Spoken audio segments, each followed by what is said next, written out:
Nós estamos aqui no quarto do Hospital Albert Einstein, em companhia do deputado Jair Bolsonaro e do deputado Flávio Bolsonaro, candidato ao Senado pelo Rio de Janeiro. Eu agradeço muito ao deputado Bolsonaro, que vai falar pela primeira vez, depois do atentado que sofreu, sobre um fato sem precedentes na história brasileira. Um candidato com grandes chances de vencer a eleição foi esfaqueado durante uma manifestação popular a seu favor. Então eu queria perguntar o seguinte, deputado: um episódio desse tipo, de tal forma dramático, muda a cabeça de qualquer pessoa exposta a esse tipo de violência. No seu caso, o que o senhor acha que mudou? Na cabeça, o que o senhor passou a pensar diferente? Eu entendo que esse atentado sim, que no meu entender foi algo planejado. O senhor acha que é um atentado político? Político, esse atentado político, na menor dúvida, porque me tirando de combate, você pega os 3, 4 próximos da relação, são muito parecidos. Queria saber o que o senhor sentiu no momento. O senhor comparou um soco no estômago, a sensação. A dor foi exatamente essa, né? A dor, quando eu levei a pancada, eu pensei que um cara tivesse dado um soco, uma pedrada meio de longe. O senhor não viu o rosto dele? Não, no rosto dele não vi. Eu vi um vulto, não teria condições de desviar a cara dele, não teria condições. Tá. Eu vi que tinha um vulto que se aproximou e deu uma estocada. E quando eu caí, eu falava para o segurança, né?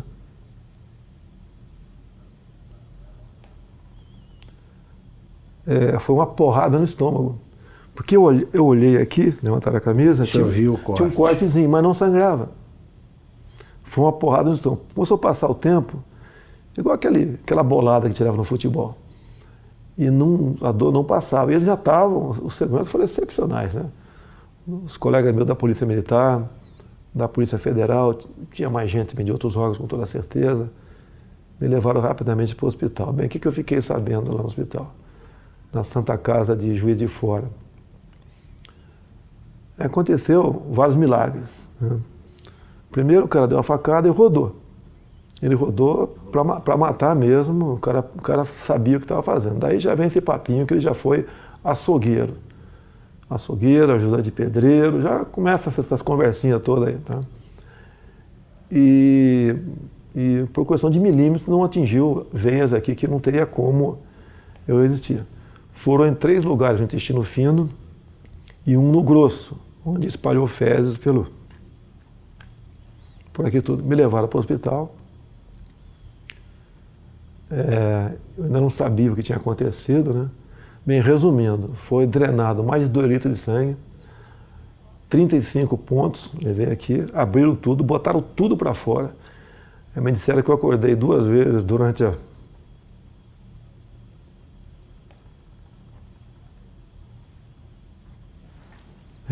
cirurgia, mas eu não estava sentindo dor, nada.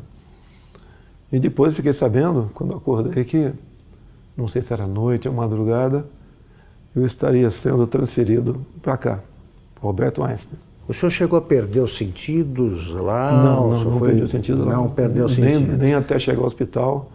Era uma dor de uma pancada no estômago insuportável. O senhor teve medo de morrer? Sempre existe esse temor. Digo mais, não é por mim. Em quem o senhor pensou? Em primeiro lugar, na minha filha, de 7 anos de idade. O senhor pensou nela, tem 7 anos. Ela, inclusive, me inspira na política, né? E, logicamente, depois da minha família como um todo. E sempre avisei a minha esposa que, desde o evento até hoje, está do meu lado, aqui em São Paulo, que poderia correr esse risco. O senhor achava que podia... Existia essa possibilidade, tá certo? Porque eu estava abusando, né? Se você vê as tomadas de aeroporto, muita coisa poderia acontecer. E eu falava para o pessoal de segurança do meu lado, que essa possibilidade ia se aumentar a partir do momento que a minha popularidade ia crescendo. Porque eu estou crescendo da onde, Augusto? Qual é o tamanho do meu partido? Qual é o nosso fundo partidário? Eu costumo dizer, é verdade, quer ver? Se você pontou aqui, tem 10 pessoas, 15 que trabalham comigo, a maioria voluntários. A minha equipe de política, ela é menor que a equipe da Polícia Federal, que por lei está à minha disposição. Deputado, o senhor acha que o autor do atentado, o Adélio Bispo de Oliveira, agiu sozinho? Eu acredito que não.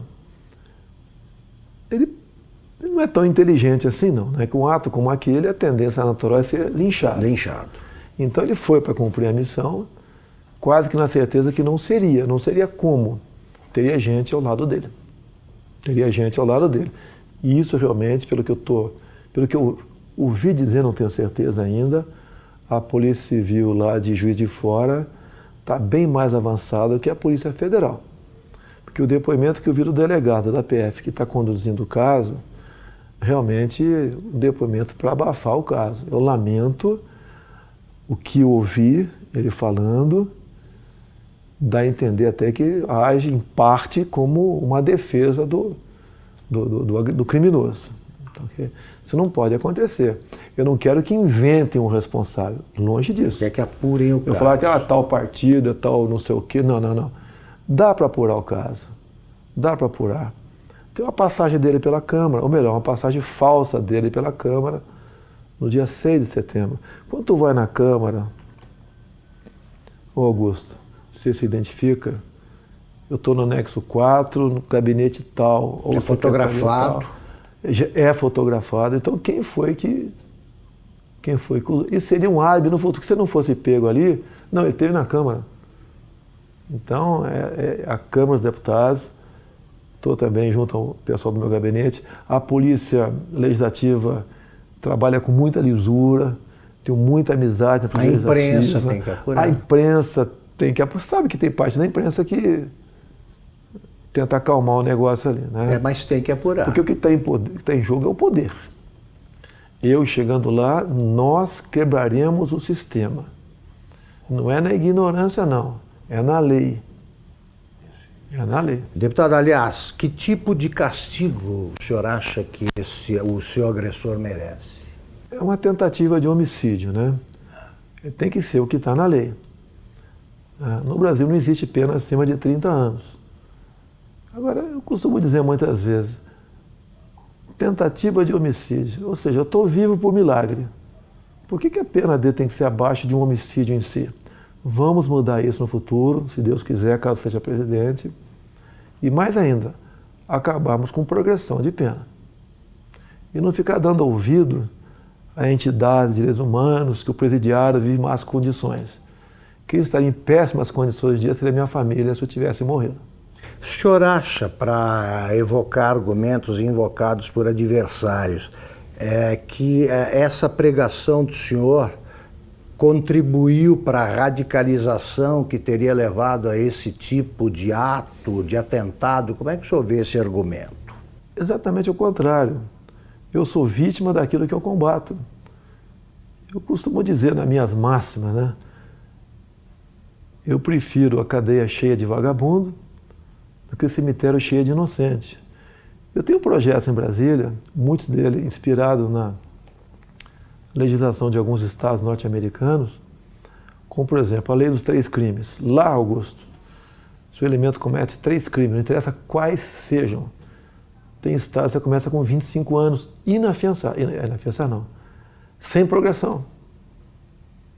Eu copiei esse projeto e botei 10 anos, vou lutar para que seja aprovado. Não tem cabimento. Você pega um elemento, às vezes, cometer um crime bárbaro aí você vai na ficha criminal dele, tem 50 passagens pela polícia. O cara cometeu 3 crimes, 10 anos sem progressão. Saiu, fez de novo, passa para 20. O ser humano só respeita o que ele teme. Se cometer crime, a punição é quase inexistente, há um estímulo para você ser criminoso. Um exemplo que tenho falado muito é de uma deputada federal, uma japonesinha aqui de São Paulo. Ela teve uns 15 anos atrás, o filho de 8 anos sequestrado e executado em cativeiro. Já imaginou alguém matando uma criança de 8 anos de idade em cativeiro? Você é pai, você é mãe, imagine uma situação dessa. O elemento foi pego logo depois. era um ex-funcionário dela. Foi condenado à pena máxima, mas depois de 6 anos foi para o semiaberto. Eu estou vendo que o senhor está entusiasmado com o programa de governo aí, mas eu quero ainda resgatar esse fato. Eu posso dar, só para dar uma história? Claro.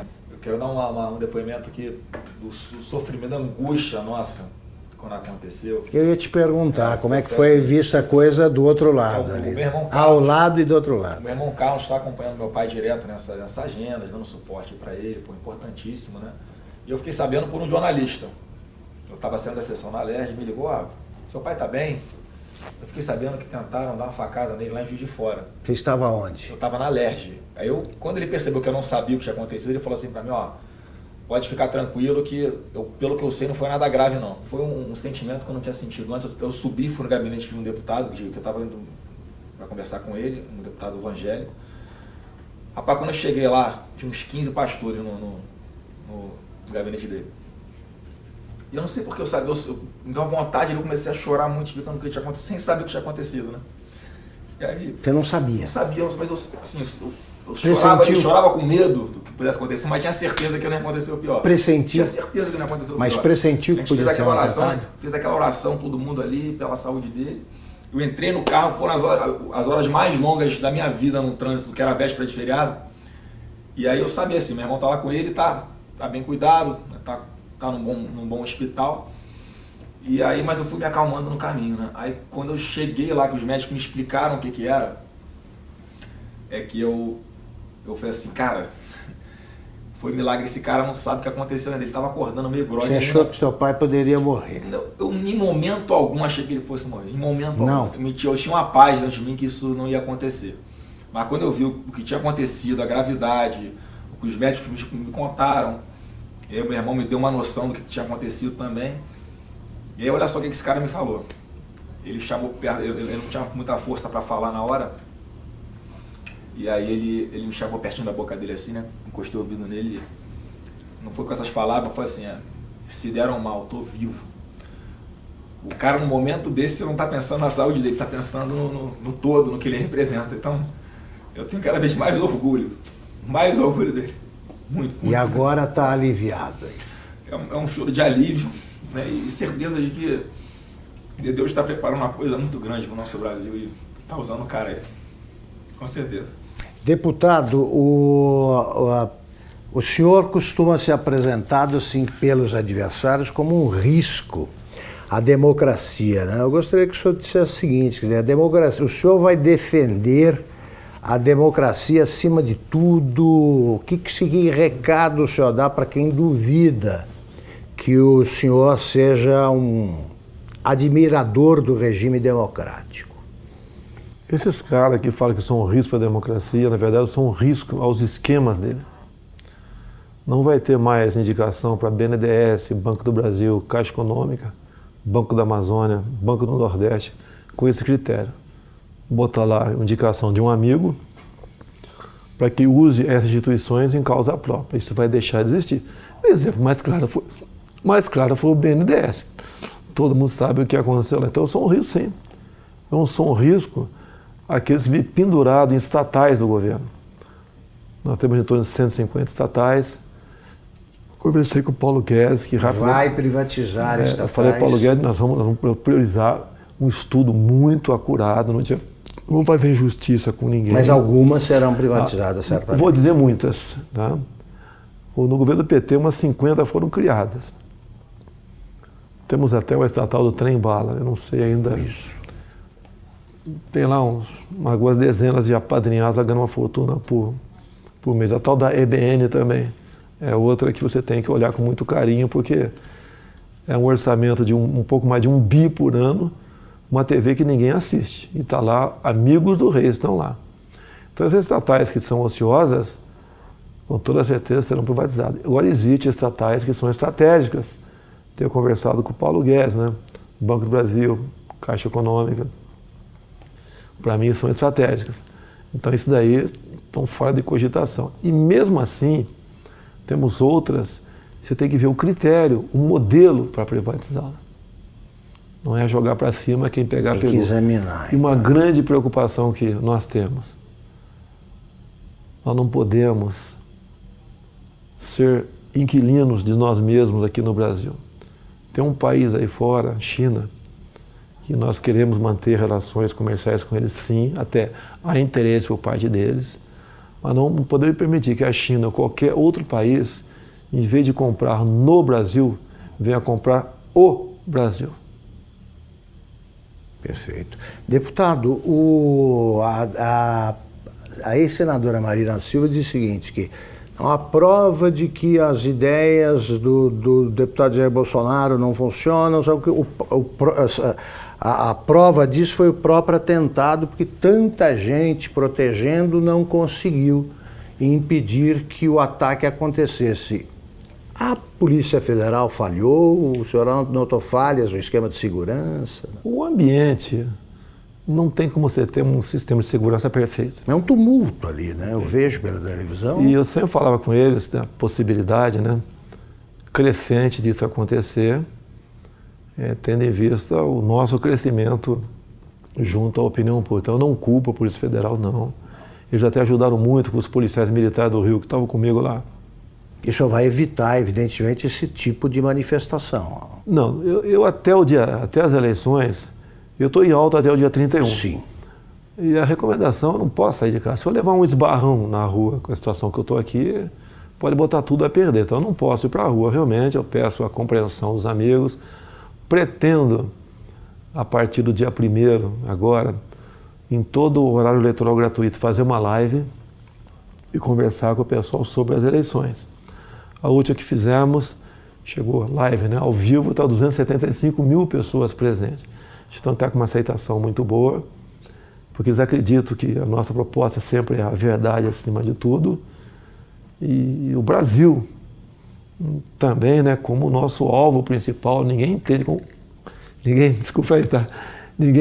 como um país que tem tudo como esse, ser o que é. Se você olha para o Japão, Coreia do Sul, para Israel, olha o que eles não têm, olha o que eles são. Olha para cá o que nós temos, o que nós não somos. Agora, a solução disso passa pela não aceitação da indicação política. O senhor pode chegar à presidência sem equipe e sem gente até para compor o ministério. O senhor vai aceitar a adesão o que o senhor vai estabelecer como pré-requisito para aceitar o apoio de outro partido? O senhor aceitaria do Centrão, por exemplo? Não vai existir isso aí, Augusto. Não vou dizer que tem bons parlamentares em vários partidos e tem gente honesta dentro da Câmara também, tá? Mas não será esse o critério, é a competência. Eu quero, por exemplo, um ministro da Ciência e Tecnologia voltado para a pesquisa, para a inovação. O senhor não sabe quem é? Ainda tem um nome de longe, né, que a gente pensa nele, não sei se seria o mais adequado ou não, tá certo? Mas é um pouco inexperiente ainda, o nosso querido coronel da Aeronáutica, Marcos Pontes, o astronauta. Sim. Poderia ser uma pessoa para lá ou para compor o ministério, ou para compor. Então o ministério é importantíssimo. O que faz o jovem sair do Brasil? Falta de oportunidade aqui. Então você não pode ter uma pessoa nesse ministério. O senhor vai nomear pelo critério da competência, é isso? Olha só, quando eu juntei 120 parlamentares, vai aumentar esse número, que o meu partido, eu acho que vai fazer uns 30 deputados. Estou acreditando, um número modesto. Eu acho que vou ter o apoio de quem vota em mim, votar nos candidatos a federal, a senador, a estadual do meu partido. Eu acho que isso vai acontecer bastante. Até eu vou pedir para não votar no 17, votar no candidato, que tem uma cláusula de barreira aí. São Paulo, por exemplo. Não adianta o meu filho Eduardo, que deve ter 1 milhão de votos, junto com o voto de legenda, poder fazer 8 deputados federais. Esse federal tem que ter 30 mil votos, senão não tomam posse. Então ele tem que votar no candidato, e não no 17. Eu posso não ser o ideal, nem teremos nunca um ideal. Mas eu acho que o remédio para o momento, tendo em vista aos demais candidatos que estão aí, seria eu, não teria outro remédio no momento. Para a gente buscar o ponto de inflexão e fazer uma política de verdade no Brasil. E essa maneira de não aceitar indicações políticas, como tenho conversado com parlamentares, é uma maneira de resgatar, buscar o resgate da credibilidade do deputado. O senhor não vai aceitar. Não tem como aceitar. Você pode ver. O Onyx Lorenzoni, por exemplo, no meu entender, seria um excelente chefe da Casa Civil, mas não é indicação partidária, mérito dele. Ele vestiu essa camisa comigo, tá ok? Ele também passou por um momento difícil a vida dele, não questão de saúde, né? Então é uma pessoa que é adequada para estar lá. Não é que a gente vai dar as costas para o parlamento, não quero papo com ninguém, não, nós queremos atender o parlamentar. Uma das coisas que o parlamentar sempre reclama em Brasília, o orçamento para as emendas individuais, ele é impositivo. Vai ter que sair, Augusto. Antigamente, ele não era impositivo, né? Era autorizativo. Daí o governo chantageava. Queria aprovar algo salgado, chamava a bancada que interessava e liberava recursos. A imprensa divulgava aquilo com o maior estardalhaço e com razão. Quando aparece alguém que fala que quer acabar com isso, a grande mídia não dá bola para isso aí. Então o que os parlamentares querem? Vão ter suas emendas liberadas o mais rápido possível, porque ou muda a lei ou eu libero. A liberação, então, não vou querer chantagear parlamentar para nada. Perfeito. Deputado, vamos encerrar a entrevista até por cuidados médicos. A senhora ainda está convalescendo, está em boa forma, mas convalescendo. Eu queria terminar perguntando o seguinte,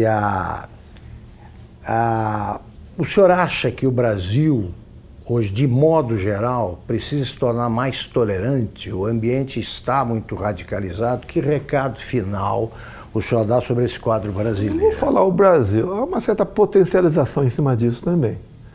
É a pregação da luta de classe imposta pelo PT. Tá? Agora, logicamente, isso vai da educação do povo, né? A nossa educação leva para, quanto melhor for, leva para o fim da intolerância. Fim da intolerância. Isso é natural.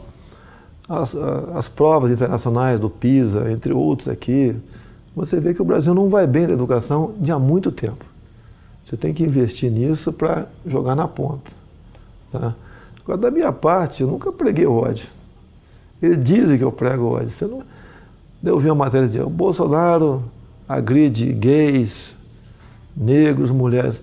Me aponte um áudio meu agredindo quem quer que seja. Uma imagem minha agredindo. Jogam e eu tenho que me explicar a vida toda sobre isso aí. É a minha família, minha nova família. Estou indo para 11 anos de casado com a senhora Michele. O pai dela é o Paulo Negão. Nossa família. E 11 anos atrás ninguém falava em Jair Bolsonaro. Era apenas uma figura lá do baixo clero que dava umas caneladas na Câmara lá. Deputado, muito obrigado pela entrevista. Eu quero agradecer a todos vocês, em especial Augusto Nunes nesse momento, a população pela confiança, pela simpatia, agradecer pelas orações, vocês foram excepcionais. Realmente os médicos dizem que eu estou vivo por uma obra de Deus, um milagre aconteceu. E vamos juntos mudar o destino do Brasil. Tá ok? Eu sei que existem milhares de pessoas pelo Brasil melhores do que eu. Mas no momento você tem aí, se não me engano, 13 candidaturas, não é isso? Isso. Você não foge, você não pode votar no Augusto Nunes, não é candidato. Você tem 13 nomes aí. Analisa, não se abstenha, não se omita. Eu sei que você está muito decepcionado com política, mas a chance é essa. Se continuar alguém do Centrão ou do PT, você sabe qual é o destino. Estamos exatamente no mesmo barco. Vamos mudar o Brasil, sim. Acredito em Deus, acredito em você, acredito no potencial do ser humano brasileiro e acredito que juntos, unindo o Brasil, sem essa história de divisão de classe, jogar cor de pele para um lado, outra cor do outro, opção de um lado, não sei o quê, gênero. Vamos unir o Brasil. Na economia, vamos desburocratizar, desregulamentar. A proposta do Paulo Guedes do imposto de renda, até falei, está sendo ousada. A proposta dele é o seguinte, quem ganha até 5 salários mínimos não paga imposto de renda. E dali para frente, uma líquida única de 20%. A União perderia arrecadação, sim. Mas o gás que você daria para as empresas para os comerciantes, produtores rurais para empregar gente, desonerando a folha de pagamento, compensa muito. A Inglaterra fez um plano semelhante há 20 e poucos anos atrás. Com o Trump agora ele fez a mesma coisa.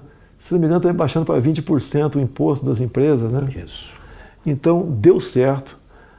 Não precisou mais exportar empresas para país vizinho mais ao sul ali para produzir alguma coisa. As empresas estão voltando para os Estados Unidos e vamos mexer na economia nessa hora, sem sacrifício para ninguém. Se o alíquoto de 20% estiver alto para alguns, eu converso com o Paulo Guedes.